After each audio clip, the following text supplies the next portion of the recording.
Patuloy ang pagtugi sa 4 na commander umano ng mga miyembro ng New People's Army na umatake sa 2 pinyahan sa Bukidnon noong Martes. Ang ilang sibilyang naipit sa gulo nagkwento ng kanilang karanasan.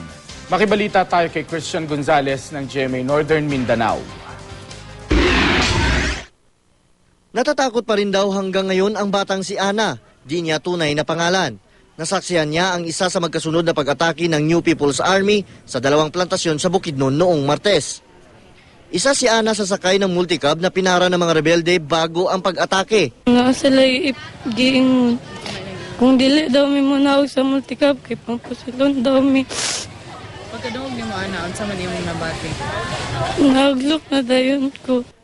Pinakawalan din daw sila matapos ang barilan saka tumakas. Sa kagubatang ito sa barangay Dahilayan, pinaniniwala ang tumakbo ang mahigit 100 rebelde.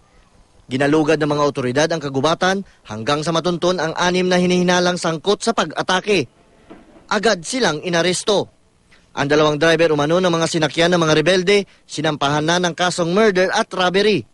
Ayon sa pulisya, karnap ang mga ginamit na sasakyan.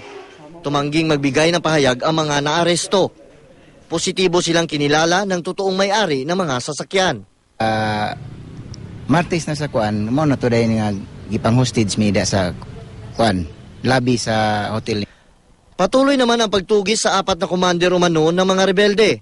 Malaking tulong daw sa pagtukoy sa mga salarin ang 2 sa mga binihag umano ng mga rebelde. Kailangan nila ang makapan sa mga kitang lad. Oo, yung sabi niya. Yung cellphone ko kinuha para hindi ko makatawag sa PNP. Kailangan nila ang makapan sa mga kitang lad. Oo. Sabi nila, huwag ka nang magtrabaho doon.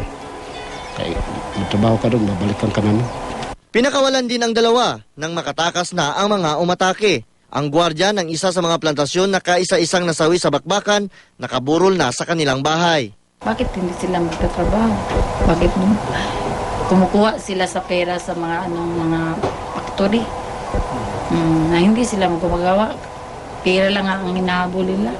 Nauna nang sinabi ng NPA na hindi nila intensyong patayin ang biktima, na damay lang daw ito ng magkabarilan. Christian Gonzalez, Nagbabalita, Pilipinas.